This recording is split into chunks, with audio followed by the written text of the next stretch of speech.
로마서 7장 1절에서 6절까지 말씀.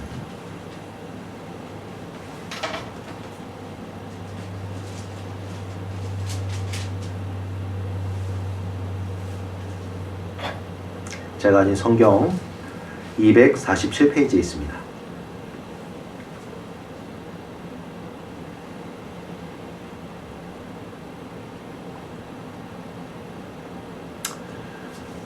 다 찾으신 줄 알고 우리 한 절씩 교독하여 읽겠습니다. 제가 먼저 읽겠습니다.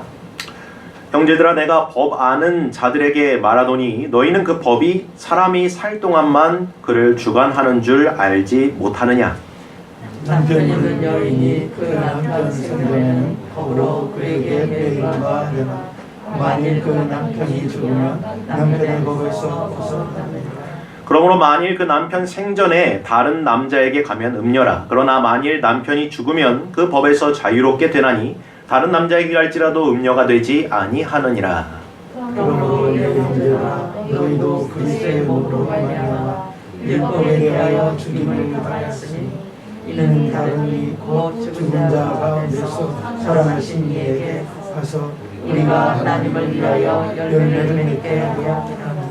우리가 육신에 있을 때에는 율법으로 말미암는 죄의 정욕이 우리 지체 중에 역사하여 우리로 사망을 위하여 열매를 맺게 하였더니 이제는 우리가 얼매였던 것에 대하여 죽었으므로 율법에서 벗어났으니 이러므로 우리가 영의 새로운 것으로 섬길 것이 아니요 율법의 조문에 묵은 것으로 아니할지니라.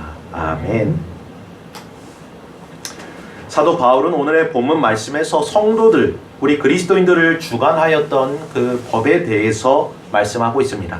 주관한다, 이것은 곧 권위를 행사하는 것, 곧 누군가에게 주가 된다, 그것을 의미하는 것입니다. 그래서 바울은 이 법이라는 것이 우리가 살 동안에 우리 위해서 군림한다 말씀하고 있습니다. 그렇습니다.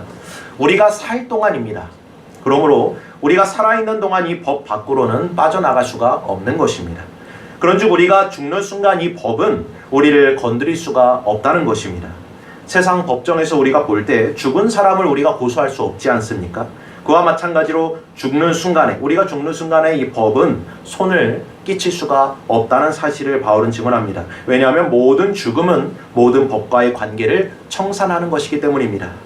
이와 같이 바울은 성도들이 익히 잘 알고 있는 이 상식 안에서 일반적인 비유로서 하나님의 율법과 이 사람과의 관계를 풀어내고 있습니다. 그것은 바로 이 혼인에 대한 비유인데요. 곧 결혼에 대한 비유입니다. 죄 가운데 있는 사람과 하나님의 율법 사이에 존재하는 관계가 이 혼인의 비유를 통해 결혼의 관계를 통해서 밝히 나타난다는 것입니다. 바울은 지금 예시를 들고 있습니다. 한 남자에게 시집을 간 여인은 그 남자의 그 권위 아래에 속하게 된다는 것입니다. 곧 여인은 남편의 다스림을 받게 됩니다. 이것이 바로 하나님께서 창조하신 그 뜻 가운데 이루어지는 그 가정의 모습입니다. 바울은 이 남편을 바로 율법에 비교를 하고 있습니다. 율법에 대해서 우리가 가지는 관계가 이와 같다는 것인데 아내가 남편에 대해서 가지는 그 관계와 동일시 된다는 것입니다. 그런즉 바울은 남편이 있는 여인이 그 남편이 살아있는 동안에 그 남편에게 매인받는다 말씀하고 있습니다. 그러나 만일 그 남편이 죽게 되면 여인은 그 남편의 법에서 벗어나게 된다는 사실을 강조합니다. 이것은 우리 구주 예수 그리스도 안에서 우리 성도들에게 적용되어지는 그 율법의 관계를 명확하게 보여주는 것입니다. 모든 그리스도인들은 이 율법에 속한 존재들이었습니다. 전 남편과 결혼했던 여인이 남편의 죽음으로 말미암아 매임에서 벗어나게 되고 이제 다른 한 남편과 결혼하게 되는 것, 그와 마찬가지로 우리의 신랑 되시는 예수 그리스도와 우리는 연합하게 되므로 우리는 이 율법의 매임에서 벗어나게 되었다는 것입니다. 자유함을 얻게 되었다 말씀하고 있습니다. 그런즉 우리가 법 아래 있지 아니하고 은혜 아래 속하게 되었다 바울은 증거해 주고 있는 것입니다. 그렇다면 과연 우리가 이러한 복되고 새로운 관계로 부르심을 인도받는 그 목적이 무엇인가? 바울은 본문 4절에서 이와 같이 말씀하고 있습니다. 우리가 하나님께 대해서 열매를 맺게 되기 위하여 이와 같은 관계로 부르심을 받았다는 것입니다. 우리가 결국 이 결혼의 궁극적인 목적이 바로 이것이라 말씀하고 있는 것입니다. 여기서 나타나는 분명한 사실은 우리가 율법과 결혼했을 때에는 하나님께 대하여 열매 맺는 일이 결코 불가능했다는 사실입니다.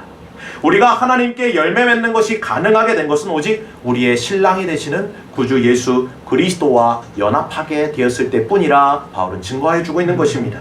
그래서 주님께서 이와 같이 말씀하셨습니다. 요한복음 15장에 나는 포도나무요 너희는 가지라. 그가 내 안에 내가 그 안에 거하면 사람이 열매를 많이 맺나니 나를 떠나서는 너희가 아무것도 할 수가 없느니라. 아멘. 우리가 혼인의 관계를 생각하고 결혼의 관계를 생각하고 이 말씀을 생각할 때 이건 너무나도 복된 말씀입니다. 주님 안에 우리가 속하지 아니하면 우리는 어떠한 열매도 맺을 수가 없다.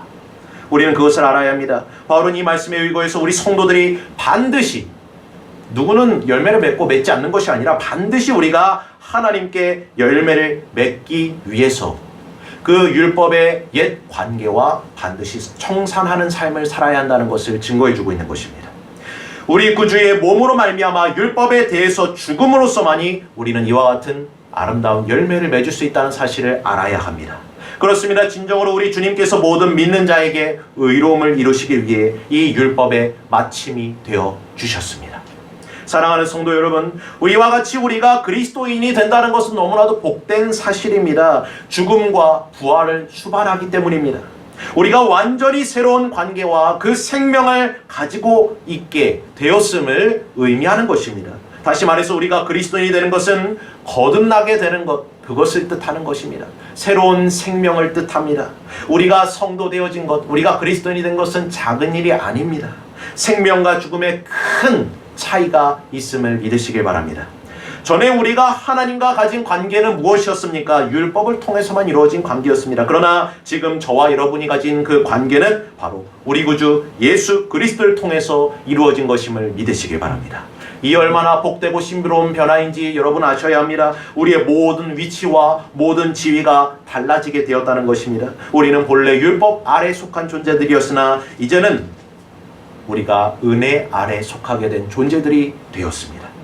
자신의 만족과 자신의 유익만을 위해서 열매 맺는 삶을 살아가고자 했던 우리가 지금은 이제 오직 하나님께 열매 맺기 위한 그 목적을 가지고 살아가게 되었다는 것입니다. 힘을 공급받을 수 있습니다. 생명과 능력을 공급받을 수 있게 되었습니다. 우리 주님으로 말미암아. 이 모든 것이 하나님께 대하여 열매 맺기 위한 것이란 사실을 바울은 증언합니다. 전에는 우리가 전혀 그런 일을 할 수가 없었습니다. 아니요, 열매를 맺었죠. 무슨 열매라 바울은 말합니까? 너희가 사망의 열매를 맺었었다 말씀하고 있습니다. 그러나 이제는 우리가 생명의 열매를 맺을 수 있는 자들이 되었다 증언하고 있는 것입니다. 우리가 그리스도 안에서 지금의 모습이 비록 갓난아이와 같은 모습일 수도 있습니다. 그러나 그렇다 할지라도 우리에게는 그러한 생명이, 영원한 생명이 주어졌음을 믿어야 합니다. 중요한 것은 우리가 이 생명 가운데 있느냐, 그것을 확신하고 그 안에 인식하고 있느냐, 그것입니다. 우리가 무엇을 행하고 있느냐, 그것이 문제가 아니라 우리가 이 생명 가운데 있는가, 그것을 우리가 진정으로 믿는 것입니다. 그 생명 가운데 살아가고 있는 것을 우리가 확신하고 있느냐는 것입니다. 영접하는 자, 곧 그 이름을 믿는 자들에게 하나님의 자녀가 되는 권세가 되었다는 그 놀라운 은혜가 우리의 가운데, 심령 가운데, 믿음으로 확신 가운데 있느냐는 것입니다. 우리가 합당치 못한 삶을 지금 살아가고 있을 수도 있습니다. 그러나 우리는 주 예수 그리스도 안에서 성령으로 믿음으로 말미암아 거듭난 자들임을 우리는 믿음으로 확신해야 합니다. 우리에게는 분명한 영원한 생명이 주어졌음을 여러분 믿으셔야 합니다. 우리의 유일한 소망은 하나님을 아는 것이고 그분을 사랑하는 것이라는 그 고백 안에 있다면 우리는 하나님의 자녀임을 믿으시기 바랍니다.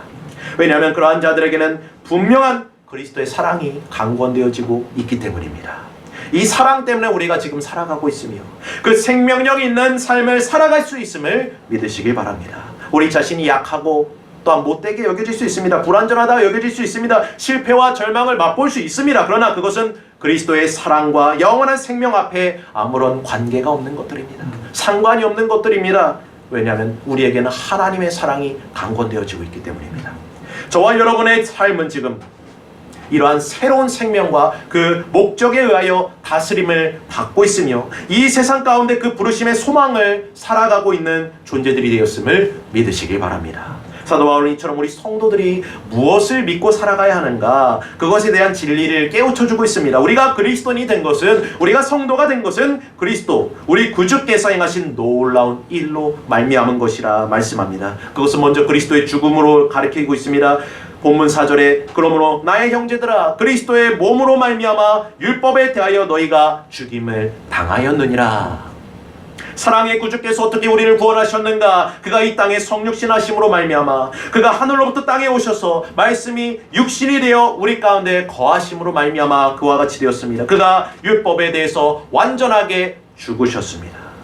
그리고 그리스도께서 그 갈보리 언덕에서 십자가상에서 죽으실 때 그 몸 안에서 이루어진 그 구원의 능력으로 말미암아 우리 모든 죄가 사함을 받게 되었다는 것입니다.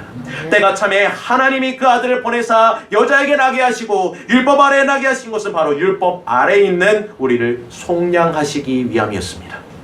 진정 우리 구주께서 율법으로부터 우리를 구속하시고 율법 아래 있는 자들을 구속하기 위하여서 이 땅에 임하셨습니다. 그가 우리를 사랑하심으로 스스로 우리의 모든 죄를 짊어지셨습니다. 그래서 사도 베드로는 이와 같이 증거합니다. 친히 나무에 달려 그 몸으로 우리의 죄를 담당하셨으니 이는 그가 우리로 죄에 대하여 죽고 의에 대하여 살게 하려 하심이니라. 아멘. 우리 구주께서 우리의 죄를 위해서 죽임을 당하셨음을 믿으십니까? 그런즉 우리의 구원은 그분의 찢어진 몸과 흘리신 피로 말미암아서 가능하게 된 것임을 우리는 믿음으로 고백하지 않습니까? 하나님의 율법이 이로써 만족되게 되었고 충족되게 되었고 그리스도께서는 충만하게 이것을 이루셨다는 사실을 우리는 믿음으로 고백하지 않습니까? 더욱이 우리 구주께서는 십자가에 달려 죽으심을 넘어서 장사지는 받으시고 몸으로 다시금 그 영으로 말미암아 부활을 이루셨고 부활의 첫 열매가 되어주셨습니다. 우리의 범죄함을 위해 내어주임이 되셨고 우리를 의롭다 하시기 위해서 다시 살아나셨다는 것입니다. 진정 우리 주님께서 우리에게 이와 같이 새로운 생명을 주시기 위해 새로운 관계, 그것을 허락하시기 위하여 다시 살아나셨습니다. 이것은 곧 우리가 그리스도로 말미암아 그리스도에 의하여 살아가고 살아갈 수 있게 하기 위한 것임을 바울은 말씀하고 있는 것입니다. 본문 4절 후미에 보면은 이는 다른 이곳 죽은 자 가운데서 살아나신 이에게 가서 우리가 하나님을 위하여 열매를 맺게 하려 함이라 말씀합니다. 이것이야말로 우리가 신랑 되시는 구주 예수 그리스도와의 그 신비로운 연합과 그 관계 가운데 속하였음을 나타내는 복된 진리를 믿으시길 바랍니다. 우리는 그분과 한 육체가 되었습니다. 바울은 이것이 우리에게 있어서 큰 비밀이요 신비로운 일이라 말합니다. 우리가 혼인의 관계를 또 이와 같이 말하지 않습니까? 한 몸을 이루는 것, 둘이 한 몸을 이루는 것은 매우 신비롭고 또한 비밀스러운 것입니다. 한 몸이 지체가 된다. 그것보다 더 친밀한 관계는 없지 않습니까? 이것이 바로 구주 예수 그리스도와 우리의 관계라는 것입니다. 신랑이 자신의 사랑을 나타나고 확증하는 것은 오직 그 신부에게서만 나타나는 것입니다. 신랑이 신부를 사랑함을 통해서 그 사랑이 확증되지 않습니까? 그래서 바울은 전하기를 너희 남편들아 아내들을 사랑하라 말합니다. 어떻게 사랑합니까? 그리스도께서 교회를 위하여 자신을 주신 것 같이 사랑하라. 이것이 우리 주님께서, 신랑 되신 주님께서 우리 아내들은, 저와 여러분, 신부되는 우리에게 행하신 사랑이라는 것입니다. 그러므로 너희는 서로 사랑하는 것이 마땅하다. 그리스도의 사랑을 말씀하고 있는 것입니다. 이처럼 우리가 그리스도의 신부됨은 신랑 되신 예수 그리스도의 사랑이 어떠한 것인지를 깨닫는 것과 동시에 그분께서 우리를 향하신 그 사랑을 증거하기 위함임을 우리는 알아야 합니다. 그가 영원하신 사랑으로 우리를 먼저 사랑하셨습니다. 그래서 사도 요한은 그가 먼저 우리를 사랑하셨으니 우리가 그를 사랑하고 또한 우리가 서로 사랑하는 것이 마땅한 것이니라. 강력하게 증언하고 있습니다. 우리는 이러한 사랑의 결과로서 주님의 돌보심과 보호하심 아래 거하게 되었음을 믿으시길 바랍니다. 그런즉 바울은 누구든지 언제든지 자기의 몸을 미워하지 아니하고 양육하고 보호하기를 그리스도께서 교회를 사랑하신 것 같이 해야 한다 말씀하고 있습니다. 진실로 그가 우리를 위해서 미래를 생각하시고 우리를 보호하여 주시고 돌봐주시고 감싸주십니다. 그분께서 우리를 위하여 못하실 것이 없으며 또한 우리에 관한 모든 것들과 우리가 당할 수 있는 모든 유혹과 미혹을 그리고 위험을 알고 계시고 우리의 넘어짐으로부터 지켜주신다는 사실입니다. 사랑하는 성도 여러분, 이것이 바로 신랑과 신부의 관계입니다. 신랑은 신부를 위하여 자기 목숨을 주지 않습니까? 그 사랑, 능히 우리를 보호하셔서 거침이 없게 하시고 우리로 그 영광 앞에 흠이 없게 하시기 위하여 즐거움과 기쁨으로 서게 하시기 위하여 그가 죽으셨고 다시 살아나셨습니다. 그 생명을 우리에게 주셨습니다. 신랑 되신 우리 구주 예수 그리스도를 우리 이 시간 함께 바라볼 수 있기를 간절히 소원합니다. 그리스도 예수 안에 있는 생명의 성령의 법이 죄와 사망의 법에서 우리를 해방하였습니다. 그런즉 우리는 이제 그분의 영광으로 그 생명으로서 전진하는 자들이 되었음을 믿어야 합니다. 우리는 두렵고 떨림으로 서서 우리에게 주어진 이 구원이, 그가 생명 바쳐 우리에게 주신 그 구원이 아름답고 복되게 우리의 삶 가운데서 이루어져 갈 수 있도록, 바울이 말하는 바와 같이 하나님께 대해서 그 열매를 맺어 나아가게 할 수 있도록 하기 위하여 우리는 그분의 사랑을 날마다 의지하여야 합니다. 신부가 가져야 되는 그 가장 크고 복된 마음은 신랑의 사랑을 의지하는 것입니다. 그 사랑에 의지하여 살아가는 것입니다. 이것은 우리가 율법의 의문 곧 기록된 것에 대해서 죽게 됨과 동시에 영의 새로운 것으로 말미암아 새롭게 되었음을 기뻐하는 삶을 의미합니다. 바울은 성도들에게 이와 같이 전하여 주었습니다. 너희 마음에 새겨진, 덮여진 모세의 두건을 이제는 벗어버리라. 그렇습니다. 우리에게는 이러한 두건이 쓰여져 있음을 알아야 합니다. 우리의 신랑 되시는 예수 그리스도 앞에 나아갈 때, 그분의 사랑 앞으로 나아갈 때만 이 두건이 벗어질 수가 있는 것입니다. 고린도후서 5장 14절 15절 말씀 보면 그리스도의 사랑이 우리를 강권하시는도다 말씀합니다. 우리가 생각하건대 한 사람이 모든 사람을 대신하여 죽었은즉 모든 사람이 죽은 것이라. 저가 모든 사람을 대신하여 죽으시면 산자들로 하여금 다시는 저희 자신을 위하여 살지 않고 오직 저희를 대신하여 죽었다가 다시 살아나신 자를 위하여 살게 하려 하심이니라. 아멘. 우리가 죽었고 그리스도께서 우리를 살리시기 위하여 죽었습니다. 이처럼 그분께서 우리를 위하여 자신을 주신 것은 우리가 전에 행하던 대로 살게 하려는 것이 아니라 사망의 열매를 맺게 하기 위해서 살아가게 하는 것이 아니라 우리를 위하여 자신을 주시고 다시 죽은 자 가운데서 살아나신 우리 구주 예수 그리스도를 위하여 살아가게 하심이라. 그것을 지금 바울은 증언하고 있는 것입니다. 사랑하는 성도 여러분, 우리가 이와 같이 신부로서 부르심을 받은 것은, 그리스도의 신부로서 부르심을 받은 것은 이처럼 하나님의 끝없는 사랑과 자비와 긍휼하심으로 말미암은 것임을 믿으시길 바랍니다. 하나뿐인 독생자 예수 그리스도를 이 땅에 보내셔서 우리를 위해 죽게 하신 그분을 기쁘시게 하는 그 삶을 살아가기 위함이라 바울은 성도들에게 지금 강력하게 확증하여 주고 있는 것입니다. 우리는 이제 다시는 무서워하는 종의 영을 받지 아니하고 양자의 영을 받음으로 이제는 하나님을 아버지라 부를 수 있는 존재들이 되었음을 믿으시길 바랍니다. 전적으로 새로운 생명을 얻은 것입니다. 의문에 묵은 것으로 하지 않냐고 영의 새로운 것, 곧 사랑의 역사로서 살아가는 자들이 되었습니다. 사랑하는 성도 여러분, 그런즉 사도 요한은 그분의 계명을 우리가 지키는 것이 결코 무거운 것이 아니라, 어려운 것이 아니라 말씀합니다. 왜 그렇습니까? 우리에게 주어진 것은 사망의 법이 아니라 생명과 사랑의 계명이기 때문입니다. 그것은 이미 우리 주님께서 이루어 놓으신 것입니다. 사랑으로서 율법을 완성하셨다 바울은 증언하지 않습니까? 그 완성하신 율법, 그 사랑 안에서, 그 사랑의 법 안에서 우리는 살아가는 존재들이 되었음을 믿으시길 바랍니다. 우리가 주님 안에서 이를 사랑으로 지켜 나아가는 것, 순종해 나아가는 것, 그것이 바로 우리가 하나님을 향해 열매 맺는 삶이라 말씀하는 것입니다. 우리가 그분의 성령 안에 속하여 있음을 믿으시기 바랍니다. 분명하게 우리는 열매 맺는 삶을 살아갈 수 있습니다. 이전에는 그렇지 못했을 수도 있습니다. 하지만 우리는 낙심하지 말아야 합니다. 절망하지 말아야 합니다. 우리 안에는 영원한 생명이 있습니다. 그분의 생명이 존재합니다. 그분의 사랑에 우리를 강권하고 계십니다. 그러므로 우리는 반드시 열매 맺을 수가 있습니다. 이러한 사랑의 열매를 2020년의 마지막 주를 보내는 저와 여러분의 10년 가운데, 새로운 한 해를 또한 준비하는 그 10년 가운데 이러한 생명에 대한 확증, 이 사랑에 대한 확증이 주어지길 간절히 소원합니다. 하나님을 향한 놀라운 아름다운 그 열매를 맺어 나가고자 하는 그러한 열망이 샘솟아나기를 간절히 소원합니다. 그가 내 안에, 내가 그 안에, 속하여 있음으로 말미암아 우리는 반드시 이 열매를 맺어 나아가게 될 것입니다. 분명한 열매를 맺게 될 것입니다. 마침내 우리는 모두 수건을 벗고 주님의 영광을 보게 될 것입니다. 그분의 형상에 말미암아, 그 형상으로 말미암아 변화되어지고, 그러한 영광의 소망을 바라며 우리는 반드시 열매 맺게 될 것입니다.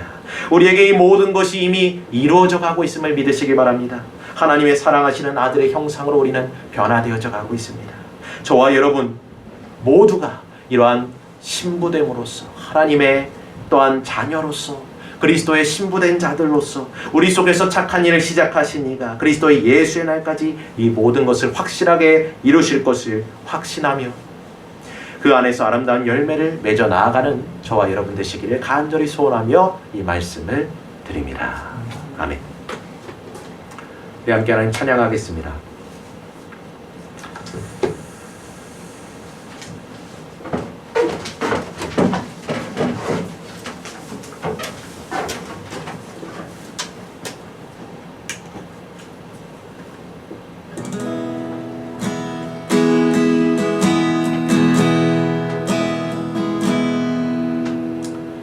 주의 보좌로 나갈 때에 어떻게 나가야 할까? 나를 구원한 주의 십자가 그것을 믿으며 가네. 주의 보좌로 나갈 때, 주의 보좌로 나갈 때에 나 여전히 부족하나. 나를 품으신 주의 그 사랑 그것을 믿으며 나는 자격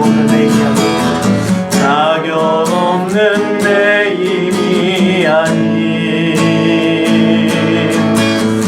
오직 예수님의 보혈로 자격 없는 내 힘이 아닌 오직 예수님의 보혈로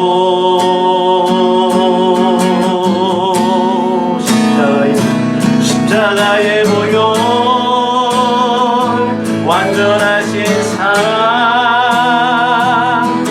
힘입어 나아갑니다.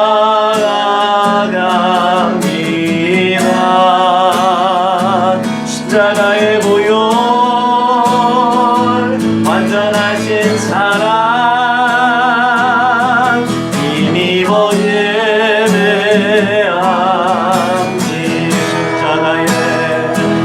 십자가의 보혈 완전하신 사랑 힘입어 나아갑니다. 십자가의 보혈 완전하신 사랑 힘입어 예배합니다. 한 번만 더 고백합시다. 십자가의 보혈 완전하신 사랑